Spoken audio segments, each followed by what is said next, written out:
पुढची बातमी पाहूयात। खासदार कल्याण काळे भारतामध्ये परतलेत। युद्धजन्य परिस्थितीमुळे ते दुबईमध्ये अडकले होते। छत्रपती संभाजीनगर विमानतळावरती त्यांचं आगमन झालंय। खासदार कल्याण काळे हे भारतामध्ये अखेर परतलेले आहेत।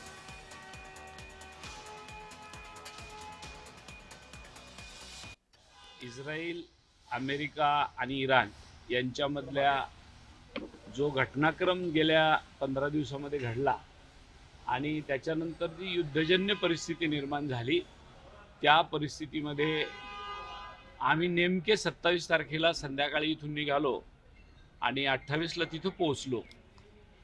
आणि तिथं गेल्यानंतर हळूहळू अबुधाबीला आणि दुबईच्या एअरपोर्टला जे धमाके झाले, किंबहुना जी युद्धजन्य परिस्थिती निर्माण झाली, त्यानंतर मात्र असं लक्षात आलं की आपण ज्या वेळेला आलो त्याच वेळेला हे घडलेलं आहे आणि आता हळूहळू पुढे काय होईल याची काही कुणालाही कल्पना नव्हती।